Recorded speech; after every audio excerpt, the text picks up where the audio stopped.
Something happened on November 30th, 2022, that most people didn't fully understand at the time. That day, a company published a tool on the internet. No fanfare, no press conference, no million-dollar launch event, just a link. In 5 days, 10 million people had used it.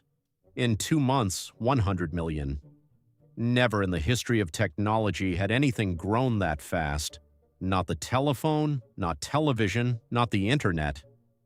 And the most disturbing part wasn't the growth. It was what the tool could do. Write, reason, argue, create, lie, comfort, deceive, teach. The tool was called ChatGPT, and what had just been born wasn't just a product. It was something human beings had never encountered before, a mind that is not human. To understand what's happening, you have to step back a little, not decades, just years. Because the history of modern artificial intelligence is unusually short. For decades, researchers tried to build intelligent machines the same way you'd build an encyclopedia, by writing rules. If A happens, do B. If you see a dog, look for ears, look for 4 legs, look for a tail. It was intelligence coded by hand, rule by rule, case by case. It didn't work, not at scale. The real world is too messy, too ambiguous, too vast to fit inside a set of instructions. Then came a different idea. What if instead of teaching the machine the rules, you simply showed it examples, billions of examples, and let it find the patterns on its own? That, in essence, is machine learning. And it works in a way that's almost uncomfortable to describe. Imagine a child who has never seen a cat. You show them a photo and say, "This is a cat." You show them another and another. After enough photos, the child can recognize a cat in an image they've never seen before. Not because someone explained what a feline ear looks like or how a whisker is shaped, but because their brain extracted the pattern.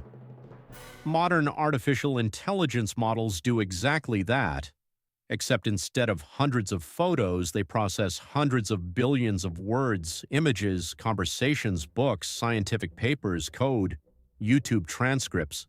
And at some point in that process, something emerges, something nobody directly designed, something nobody programmed line by line, something that, if you think about it too long, is a little unsettling. Geoffrey Hinton is 76 years old. For 4 decades, he bet on an idea that almost nobody took seriously, that machines could learn the way biological brains do, through networks of artificial neurons that reinforce each other. In 2012, his team won an international image recognition competition by such a crushing margin that it left the entire field in a state of shock. It was the moment the academic world understood it was looking at something new. In 2018, Hinton received the Turing Award, the Nobel Prize equivalent in computing. In 2023, he resigned from his position at Google so he could speak freely. I used to think we were 30 to 50 years away from the dangers. I no longer think that. Geoffrey Hinton, The New York Times, 2023. The man who did more than anyone to make this technology exist is now saying he wishes, perhaps, that he hadn't. That should give us pause. But here's the contradiction that lives at the center of all of this. Artificial intelligence is not only a potential threat, it is also the most powerful tool humanity has ever built to solve its greatest problems. In 2020, DeepMind, an artificial intelligence company owned by Google, solved a problem that biologists had been trying to crack for 50 years. It's called the protein folding problem. Proteins are the molecular machines that make every living cell in your body function. And to understand how they work, you need to know how they fold into their 3-dimensional shape. There are 200 million known proteins, each with a unique structure. Determining that structure by hand in a laboratory can take years. AlphaFold DeepMind system predicted the structure of nearly all of them in less than a year, not some of them, not just the simplest ones. Nearly all of them. It's like someone solved a crossword puzzle the size of the Pacific Ocean while you were getting breakfast. In some sense, the problem of protein folding is solved. John Molt, co-founder of CASP, the field's benchmark competition. This has implications that go far beyond academic biology.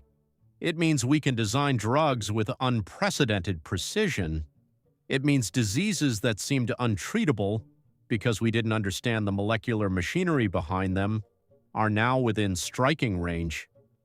The same technology that frightens Hinton could, in the coming years, save millions of lives. That is the dilemma. It is not simple. It has no easy answer, and anyone who tells you otherwise is lying to you. There is a question that the general public still hasn't taken completely seriously, even though researchers have been debating it for years. Can an AI become smarter than us? And what would happen if it did? This idea has a technical name, artificial superintelligence, and it is not science fiction. It is a subject of serious debate in the research departments of the world's best universities. The most intuitive way to understand it is with an analogy. Imagine a ladder. On the first rung is a mouse, a little higher up is a chimpanzee, higher still, a human being. The difference in intelligence between a mouse and a human is enormous, but the difference between a human and an AI that improves without limit could be proportionally just as large. A mouse cannot imagine what a human does. It doesn't have the mental tools to conceive of it. Can we imagine what a mind genuinely superior to our own would do? Eliezer Yudkowsky, one of the researchers who has spent the most time studying this problem, put it in terms that tend to stick. If we do this wrong, there is no second chance to get it right. Eliezer Yudkowsky, Machine Intelligence Research Institute. Not everyone shares this level of alarm. There are serious researchers who argue we are decades away from that point, and that the most immediate dangers are far more mundane. Disinformation, unemployment, concentration of power, mass surveillance. Real problems, urgent problems. Problems that require no superintelligence to materialize. They are already here. 9 o'clock. In 2023, the United States government did something unusual. It summoned the chief executives of the most important artificial intelligence companies in the world, including OpenAI, Google, DeepMind, Anthropic, and Meta, and asked them to sign voluntary safety commitments. Voluntary. In the same year, the European Union passed the world's first legislation designed specifically to regulate AI. The United States placed its trust in the goodwill of the very companies that stand to gain the most from the least regulation possible. Meanwhile, China advances at breakneck speed with its own models. Russia uses them for documented disinformation campaigns, and private companies compete in a race where slowing down unilaterally is, in commercial terms, equivalent to losing. It's as if all Formula One drivers agreed they were going too fast, but none of them wanted to be the first to brake, because that would mean losing the race. This is not a situation where technology advances and regulation catches up later. The current pace of development makes that model of governance practically useless. By the time a law takes effect, the technology it was meant to regulate has already evolved 2 generations forward. And yet the alternative, letting everything advance without oversight, doesn't seem reasonable either when the very creators of the technology are publicly warning about its risks. So what is actually happening? Not in the research labs, not in the parliaments, but here, in the everyday world where we live. What's happening is that work is changing.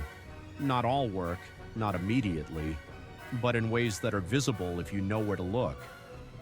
Graphic design studios that used to employ 10 people now employ 5, and the other 5 positions have been replaced by image generation tools. Law firms that used to bill hundreds of hours in document review are automating that review. Customer service centers that used to hire thousands of agents are deploying conversational systems that work 24 hours a day in any language. Economist Darren Acemoglu from MIT published an analysis in 2024 estimating that artificial intelligence, on its current trajectory, could automate between 25% and 50% of the tasks performed today by college-educated workers. Not the lowest-skilled jobs, precisely the ones modern society considered safe: analysis, writing, diagnosis, programming. This doesn't mean all those jobs disappear. The history of technology shows that disruptions also create new jobs that didn't exist before. But that transition is not automatic, it is not painless, and it is not equal for everyone. Those who have access to these tools and know how to use them become exponentially more productive. Those who don't have that access or that training fall further and further behind. This is not a future crisis. It is a fork in the road that is happening right now. And yet. There is something in all of this that doesn't quite fit the technological apocalypse narrative. Every time humanity has created a truly transformative tool, the first instinct has been fear. When Gutenberg invented the printing press, the church feared that uncontrolled knowledge would disintegrate society. When electricity arrived, doctors warned about its harmful effects on the nervous system.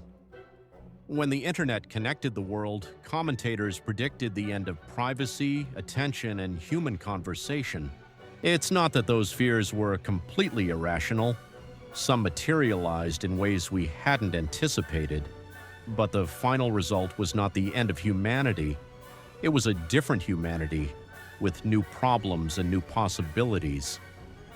Artificial intelligence is, in all likelihood, the most powerful tool we have ever created. More than the printing press, more than electricity, perhaps more than the internet. What sets it apart from everything that came before is a single thing. For the first time, the tool can improve itself. It can learn. It can, in certain very specific contexts, surprise its own creators with what it's capable of. That changes the calculation. It doesn't make disaster inevitable, but it does demand that we pay attention in a way we may have never had to before. AI is probably the most transformational and important thing humanity has ever worked on. Sundar Pichai, CEO of Google, 2023. He didn't say it to sell a product. He said it after asking himself out loud whether he was doing the right thing by pressing forward. That ambivalence coming from the very architects of this technology is perhaps the most honest signal of where we stand. If you could see this moment from the outside, if you could observe this instant in the history of our species, with enough distance you would see something that few recognize while they're living through it. You would see a civilization on the cusp of creating something it doesn't entirely know how to control.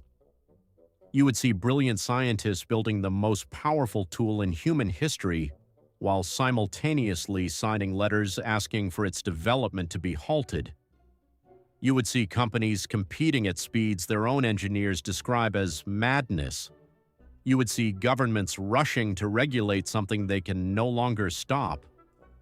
And in the middle of all of that, you would see millions of ordinary people using it every day to write an email, ask for a recipe, wonder why their relationship isn't working. Artificial intelligence is not the future, it is already the present. The question is not whether it will transform the world. The question is whether we, as a society, are ready to rise to that transformation. Technology has no morality of its own. It has no intentions. It wants nothing. It is we who decide what it's used for, who has access to it, what limits we place on it, and what values we want it to reflect. The machine learned to think. Now it's up to us to decide what we do with that. And if there's one thing history teaches us about moments of truly profound change, it's that the people who navigated them best were not the ones who ignored what was happening, nor the ones who panicked. It was the ones who paid attention, the ones who asked hard questions, the ones who didn't accept easy answers. This is one of those moments. If this video left you with more questions than answers, it's because those questions deserve your time. The next video goes deeper into one of them. What is actually happening inside these models, and why not even their creators fully understand it? See you there.